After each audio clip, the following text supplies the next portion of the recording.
Hey everybody, it's Richard S. here at Richard's Vinyl Tap House, and this is a response to Martin the Martian Vinyl's Summer Vinyl Tag 2025.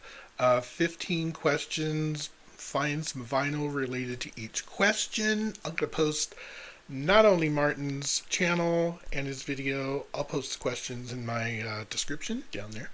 And you could play along too. This one took me some doing. I had to do a lot of research, and some of these questions are pretty tricky. So let's jump into it.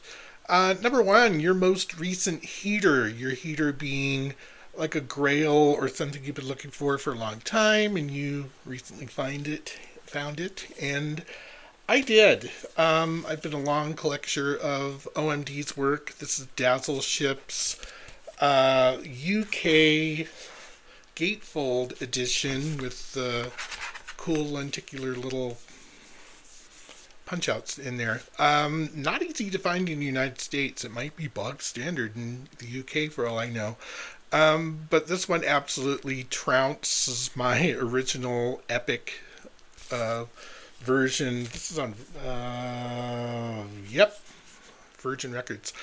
Gorgeous vinyl, super cheap too. It was like $7.99, $8. So very glad to get this one as a recent heater indeed.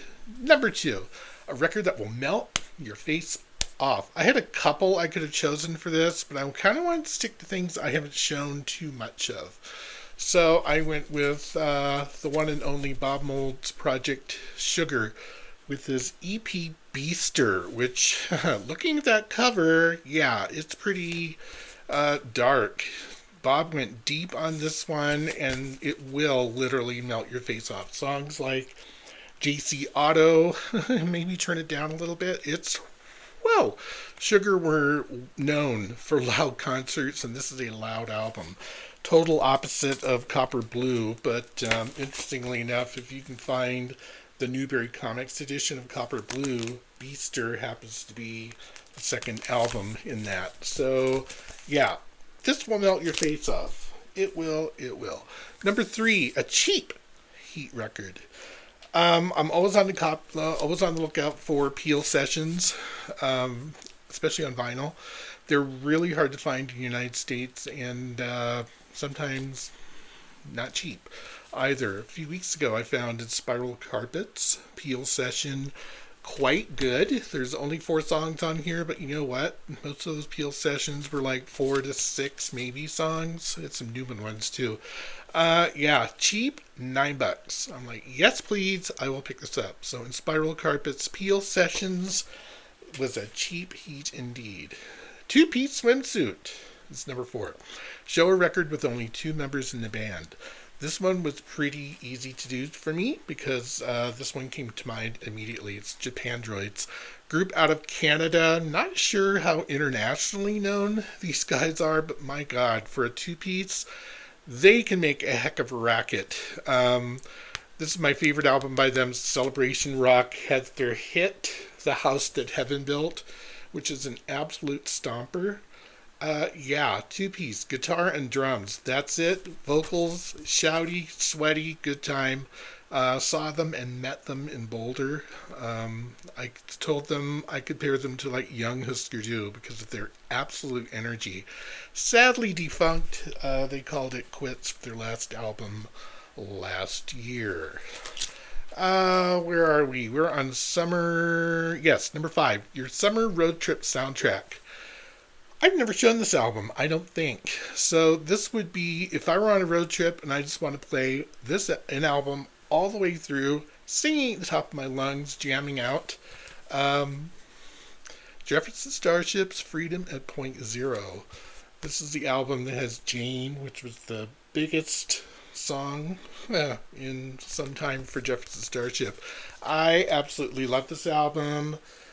Craig Chiquiso is in this band at this point. He went on to do more new age and jazz types of things, which I also love. I could literally sing every single song on this album. It is so much fun. Rock music is a banger. Girl with the Hungry Eyes, Freedom at Point Zero, Fading Lady Light, and Lightning Rose are downright almost prog Go figure. And my question list just went off. No, don't do that. All right, there it is. Found it. Whew, we're safe. Crisis averted. Number 6, your most recent carboot yard sale find. I'm not a big garage sailor, yard sale person. I never find anything. I rarely find things in thrift stores for that matter. But just the other day, I was at my local thrift store just looking to see what was there. And I found some jazz, which doesn't happen too often, especially not in good condition. There's a series called Europa Jazz. I looked this up after I got home. And they're out of Italy. And they're just basic jazz sessions. This is Michael Longo, Joe Farrell, Ron Carter, and Randy Brecker. This is a really good one. I enjoyed this one a lot. This was another one that was in the same lot. Zoot Sims, Bucky Pizzarelli, Milton Hinton, and Buddy Rich. Great little jazz albums. They were in perfect condition. $1.99 each. Why not?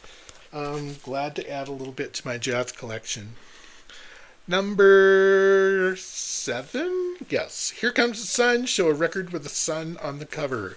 My first choice was going to be Husker Du's New Day Rising, but I showed that before for other things.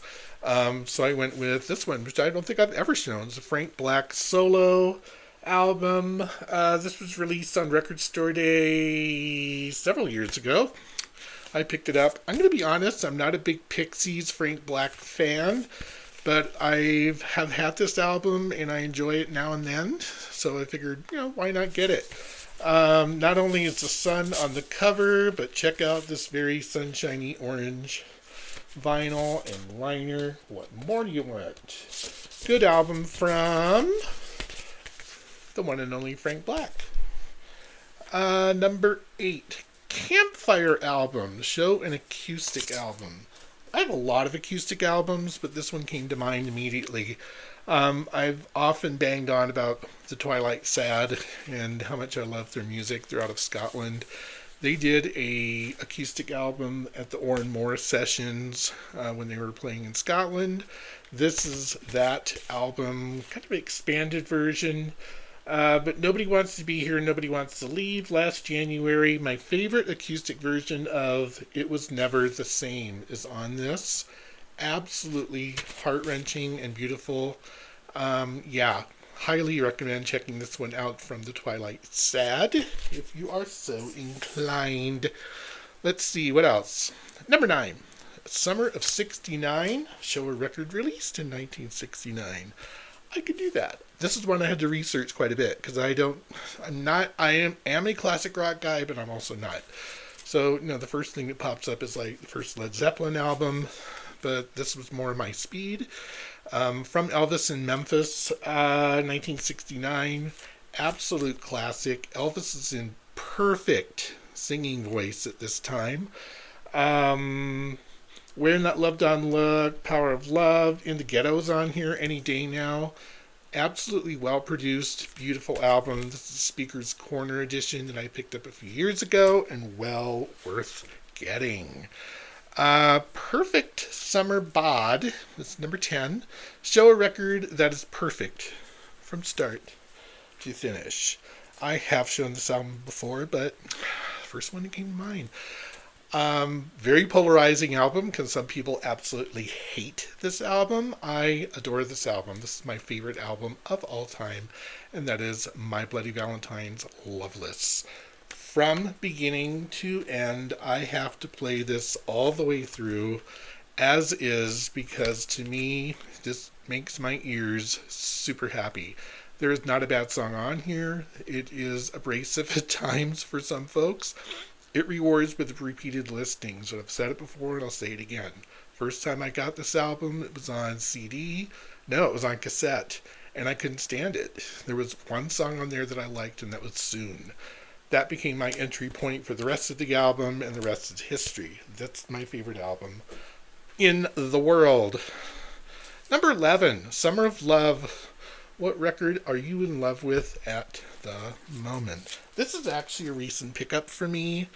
It's out of the Third Man Records. That's what I wanted. This is I'm going to get it wrong every time, I swear. Hotline, yes. Hotline TNT, Raspberry Moon. Interesting album. This was playing when I was at that VC mini meetup at Twist and Shout a couple weeks ago, and I instantly fell in love with it and had to get it. So it is very kind of deadpan vocals with kind of wall of soundish reverb guitar over the top of most of the songs. The super standouts on here for me have been Letter to Heaven and Lawnmower. I absolutely love that song. So yeah, this is my album I'm in love with at the moment. Hotline TNT. Coming here in September. I would really like to go. We'll see if it pans out. Summer of Love. Recommend another channel. Okay. Andy Ford did give me a shout out on his response to this. So thank you, Andy. I am shouting out his channel and also Jack the Vinyl Voyage. Out of Scotland, Andy's out of Birmingham. I learned more about artists I would never consider trying out from those two folks. So Jack the Vinyl Voyage also probably should win awards for this year for best series of videos with his quiz show series, which has been absolutely probably more entertaining than anything on regular TV. Full stop. Yeah. So Jack the Final Voyage, Andy Ford, I will link their channels in the description so you can check them out if you haven't already. I'm excited about this one. Okay, are you ready? Number 11, Summer of Love. Recommend an album you think everyone will enjoy. This album has been a grower for me this year. It is becoming one of my favorite albums 2025, and it is M. Ross Perkins. What's the Matter, M. Ross? How do I describe this? M. Ross is pretty much a one-man act. He plays everything, sings everything. The songwriting is kind of like power pop. So one-man power pop. And Beatles-esque is the best way I could put this. There is not a bad song on here, but it's also peppered with little snippets of fun surprises throughout. It just makes a wonderful listening. This is a great Sunday album. This would be a road trip album.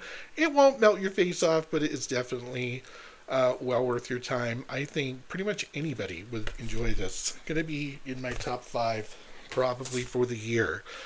Okay, we got a couple more here. Number 13? Nope, that was that one. Okay, number 14. We're going on a summer holiday. Show a record you grabbed while you were on holiday. Now, I haven't been on a holiday in a very long time, so I'm reaching back to when I went to Reading Festival in the early 2000s. So yeah, 20 years ago. Go figure. Saw